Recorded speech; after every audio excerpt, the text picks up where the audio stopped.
Hello, everybody. Today we have a visionary in our midst. As an independent filmmaker, our guest doesn't just tell stories, they craft experiences that captivate audiences worldwide. From script to screen, they orchestrate every aspect of a production, shaping raw ideas into cinematic masterpieces.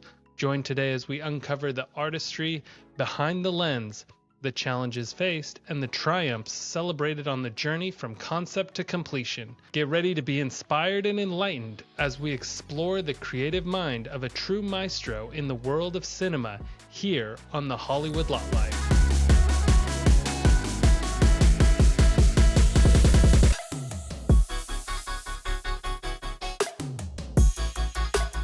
Hello, everyone, and welcome to the Hollywood Lot Life podcast, where we explore the ins and outs of the elusive entertainment industry.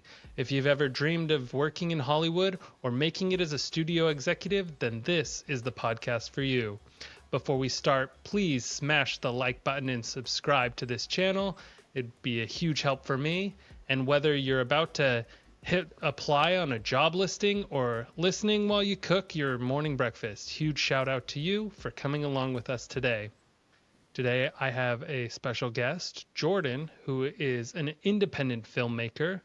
A little bit about him: he is a director and writer originally from Reno, Nevada, now working in Los Angeles, who works primarily in feature films and specifically aim to create action and drama films.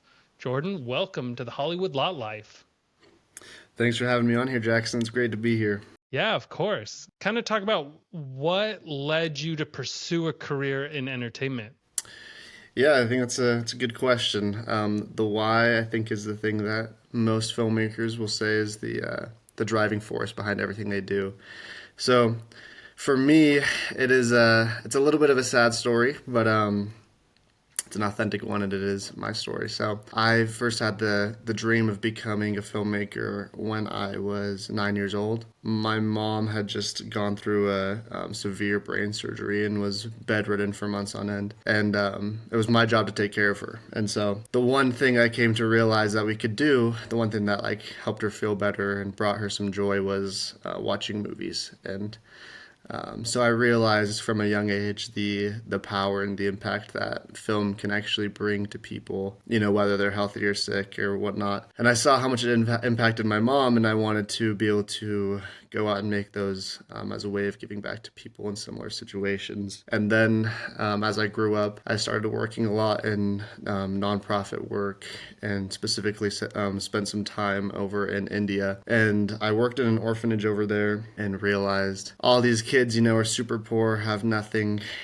except for the clothes on their back. And there is a specific kid who loved Iron Man, and he had this little Iron Man action figure, and he always talked about the adventures of Iron Man. And this kid he doesn't have a TV, he doesn't have any comic books or anything else, he just has his toy. And somehow film reached him, even in the depths of poverty in one of the poorest places in the world.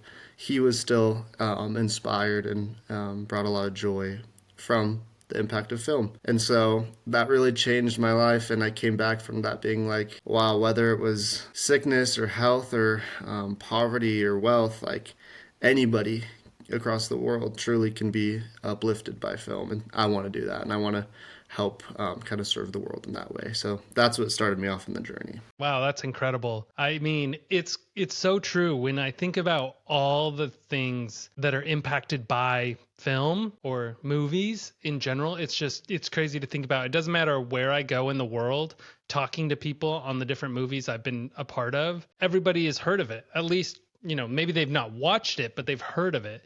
And so, like you said, it really makes an impact globally on what people do. So let's get to know you a little bit first. In the intro, I said you're originally from Reno. Tell us a little bit about your background and what stuff you've worked on. I was born and raised in Reno, moved to LA when I was 20 or 19 actually. And then I was pretty fortunate. I moved there originally because I got a modeling contract, which is something I never considered pursuing, but it was just, happened to run into an agent, got a deal, and then started doing work. And out of LA for that. But I always wanted to be a director, so that was kind of like a temporary gig. I just kind of used that to spring me along into film. But then, so it brought me to LA, and then one day, actually at my church, Bishop Radden pulled me aside, and he was like, "Hey, I was just curious, like, why did you move to LA?" And so I told him, my original goal was to become a director down here and to start working in film. And he was like, "I can't make you any promises, but I do have a friend who is a director and might have a job for you." And I was like, "All right, like I would love to meet him, So nothing, like thinking nothing of it, I just took it as it was. And then later that day, he put me on an email chain with this mystery person, and I I started emailing him back and forth. Eventually, we he wanted to do like a phone interview, so I hopped on a call with him, and then we went and got lunch a couple weeks later. Turns out that director is Mark Marriott. He's done a lot of reality TV shows, and he's a really amazing guy. And more surprisingly, he worked directly with the producer Brigham Taylor, who was somebody that I always swore I would work with. That was somebody that he's personally one of my favorite producers. I really admire his work, and always hoped to do something with him. And so finding out that he worked with Mark and had a movie coming out soon with Mark, I was super excited about it. And then that was where I got my first job opportunity. And he gave me a job. I had no job experience. Is like, I'm be straight up honest with you. I've never worked on a film. I have literally zero resume for this stuff. But I would love to work, and I can promise you I will do my best. And he gave me the job. What were you doing? I was his assistant, so I was like super lucky. I just got to be his and Brigham's assistant. I worked like right by them. He knew how much I wanted to be a filmmaker, so he was like, "I'll make sure to get you in on like every meeting." I got to be there for all the pre-production. Went up with them. The movie filmed in Montana, so went up with them. Got to go location scouting, do all the things, see all the ins and outs of their process. What was that for? It was for a movie called Tokyo Cowboy. Has that been released or still in production? It's currently it has been released out to some film festivals. It's been going through the film festival run, and it's been doing really well. Actually, it's won quite a bit of awards, and it will be. They're still working on the distribution deal, so as soon as that gets done, it'll be released on all the streaming services and stuff like that. Do you have like any directors that like have inspired you through this process, or people you look up to? Yeah, definitely. I would say, funny enough, like I mentioned, Brigham Taylor was always a big inspiration for me. I grew up watching his films and really admiring his work, but I think the biggest director I look up to is Steven Spielberg. He's somebody that I've really admired his work ever since I was literally 4, and always talked about meeting him and working with him one day. And so yeah, I would say if there's one person that I kind of follow in the footsteps of, it's him. It's kind of funny, even like just the little personal things about his life are very similar to mine. So it's given me a lot of inspiration and like the details of things to just like draw on personal life to make your films better. He's done a really good job of that, and it's inspired me to do the same thing. So we have a whole spectrum of people listening. What does a director exactly do? I've always heard growing up the term director, and they're so predominant in the film, but what does the work process in a film for a director do? Yeah, it's a good question. I think it's funny you mentioned this because a lot of people don't actually know what a director does, Like everybody knows actors and whatever, but yeah, directing, so basically directing, I think of it as like the mind of the film. So basically the director's the one who tells the actors how to act. Like the actors will interpret their lines and whatnot, and the director will sit there and watch them and say, okay, I liked what you did, but I would like it if you, I don't know, gave this scene a little more anger or a little more do this or do that. He's the one who brings a lot. He brings the direction to the lighting people and the gaffers. He tells them, hey, I want this type of lighting in the background to make the scene feel more like this, or like he's directing the cameras and what angles he wants the scene to be shown as. He's literally orchestrating like everything on the set. Yeah, that makes sense. I am a huge sports fan, so the analogy I think of is I envision him as like the head coach of a basketball team, right? He's Yeah, not, exactly. the one out there playing the sport, but he's the one making sure the point guard does what he's supposed to do. And Exactly. Yeah, that's a really good analogy. Basically, the director is like the head coach, like you said, and in that analogy, the producer would be like the GM, and then but yeah, the head coach has to like think of the head coach has to obviously understand how to be a quarterback or how to be a running back. Like he has to understand every position that his set is running, to be able to tell him how to do it better. And if he doesn't know what he's doing, then he'll pretty quickly lose the respect of the set. So it's pretty important. so, as an independent filmmaker, I'm so used to, being with the big studios and all that stuff. What does your day to day look like going into pre production or coming up with ideation or looking for work? Just in general, what does your day to day look like? It kind of depends. I think that's kind of the scariest and one of the funnest parts about being an independent filmmaker is your schedule is pretty much up to how you decide it to be. So I can book myself and get really, really busy if I want, or I can have some free time. So, like I said, right now I've chosen the really, really busy route, and I have three different projects that I'm, up to my neck in trying to make work. But basically, I'll spend time, like right now. I'll just use the example of what it looks like right now, because it really does change all the time. But right now, basically, I wake up, spend some time writing one of the films that I'm a writer for, and then after that, I will, for one of the ones I'm producing, I'll spend some time reaching out to investors because it's all in pre-production right now, like researching all the missing things for the budget we need to put together. Even doing some of the casting, looking for some actors, and that'll take up a majority of my day, and then that one I was telling you about that I'll be directing soon is doing the same thing. I still have to get some investments for that. So lots of just meetings with investors right now.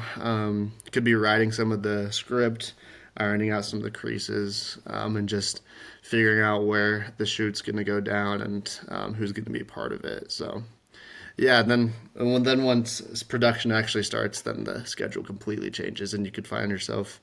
I find myself working like 19-hour shifts one time, where you're like just shooting all day, making everything happen, and it just becomes a lot more hectic. Does that drain you or energize you having those like crazy work schedules? As long as I have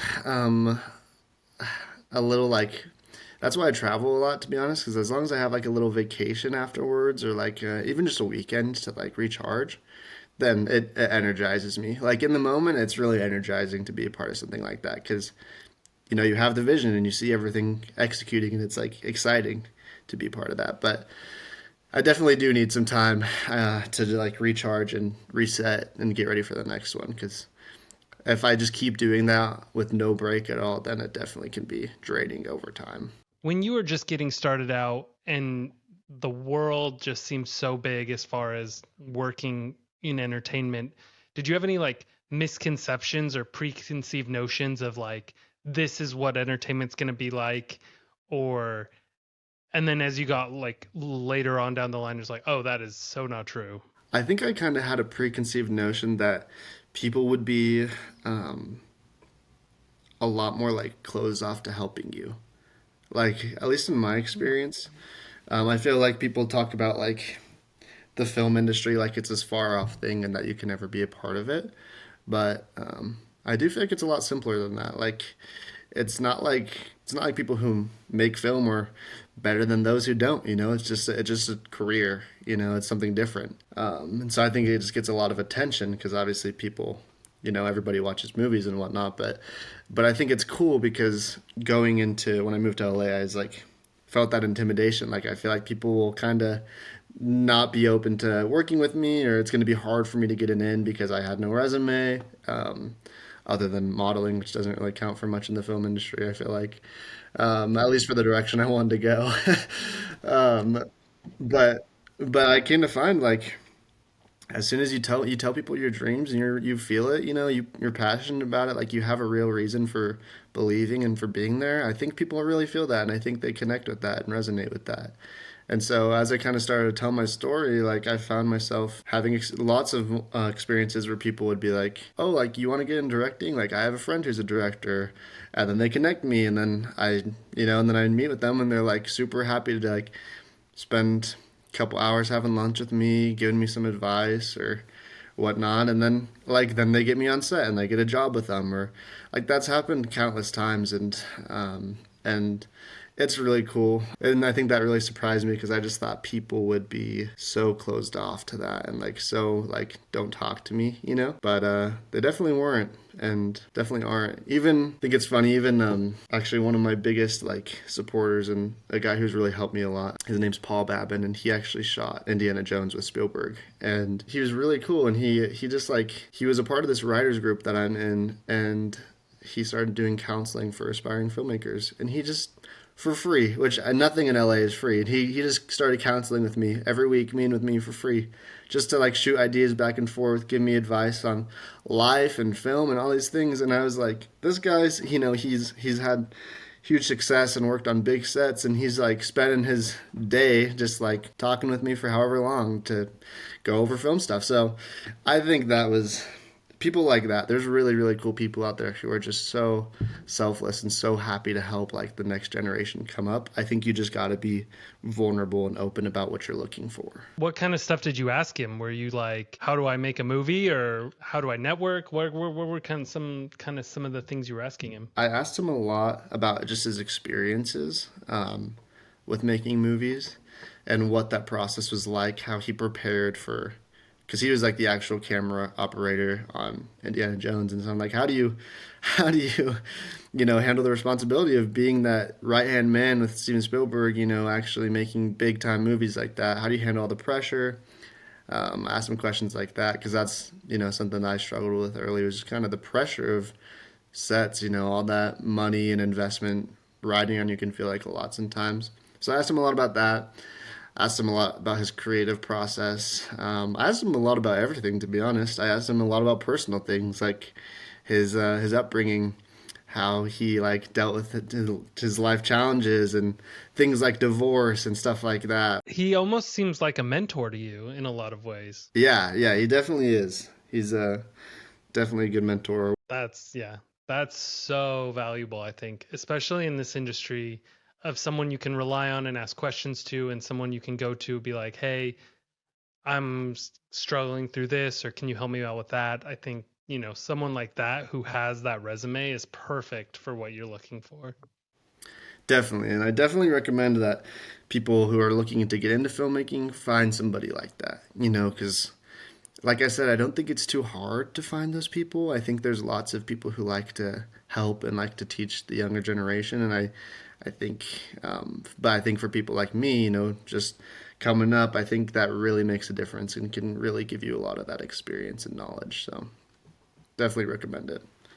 I think that, yeah, that leads perfectly into my next question of, do you have any advice for those who are just starting out and wanting to find those people? Like, how do you even go through that process? What advice would you have for them? Believe in yourself, believe in your dream, um, and know that like the things that you want to do are achievable. And it might be hard. It might be you might have to learn a lot of things you didn't know you had to learn, or overcome certain challenges. But it is possible, and it doesn't matter. Literally, doesn't matter where you come from. Doesn't matter what kind of issues you face. But you can actually make it. So get out there and just like pick up a camera or start writing a script or start even practicing lighting. Like if you want to be a lighting guy or something like that, like just take a step towards doing it, and putting yourself out there. Like I talked about myself like I was a director before I even directed anything. And I think that also gets you in the room because it's like I think you do have to kind of fake it till you make it in a sense, You got to believe in yourself and believe that you can back up who you think you are and allow yourself to prove yourself to yourself. And then once you're given the opportunity, you can execute and do great things. So yeah, I would say just believe and stay focused. Don't get caught up in a lot of the dumb things that Hollywood tries to throw at people. I think staying away from that and just staying persistent on the dream takes you super far. Yeah, no, that's amazing advice. I think it's staying dedicated and persistent is going to take you definitely a lot of places, and it doesn't matter, what everybody else says. It just matters what your mindset and what your goals are going forward. Yeah, exactly. And it's like people, I really admire actors for this reason, but people get so like downtrodden if they get any sort of rejection these days. Like I feel like it's at an all-time high where if you somebody hears no, then they just give up, and it's like if you want to succeed in filmmaking, you have to be know how to accept a no because it's bound to happen, but it's really not personal. It's just business.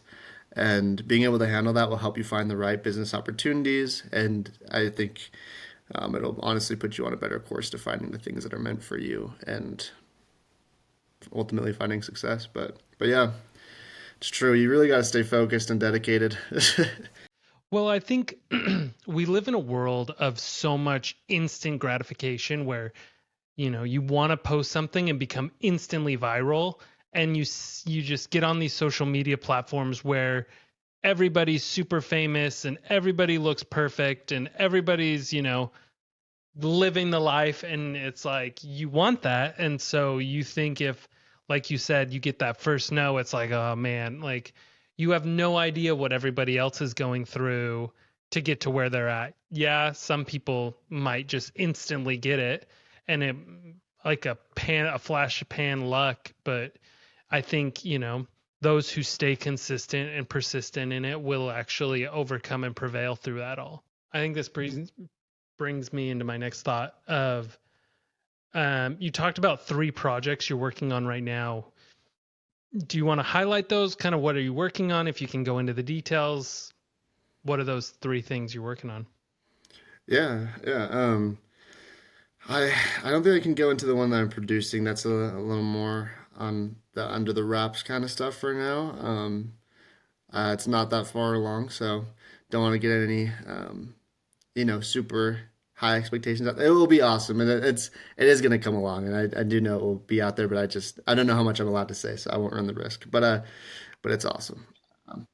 And the one that so there's another one. The one that I'm writing is it's a drama, just feature film, filming in Nashville, Tennessee.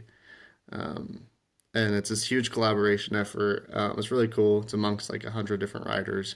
So they just grabbed 100 different writers in the industry from all walks of life and had us like come formulate one story together. So we've been doing it over the past 100 days, and um, it's been really cool. It's been a really cool thing to be a part of. But just a project I'm a part of. It's not my project. The main one that I would highlight is my directorial debut coming. It's the project I've been most passionate about of anything I've worked on.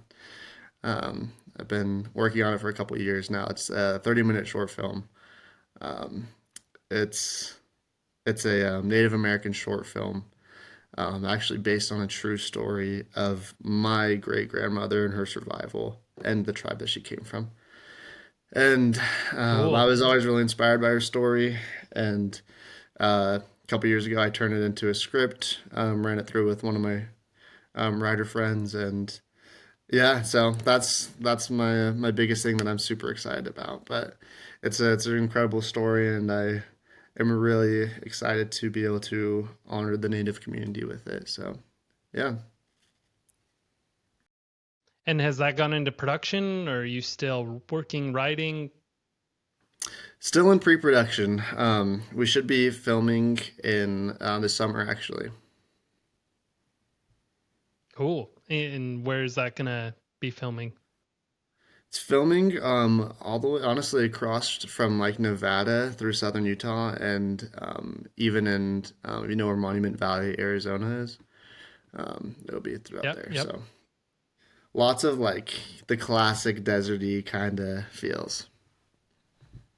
Nice. So you're gonna be all over the place.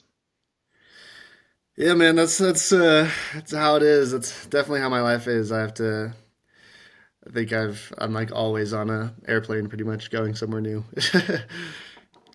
Nice.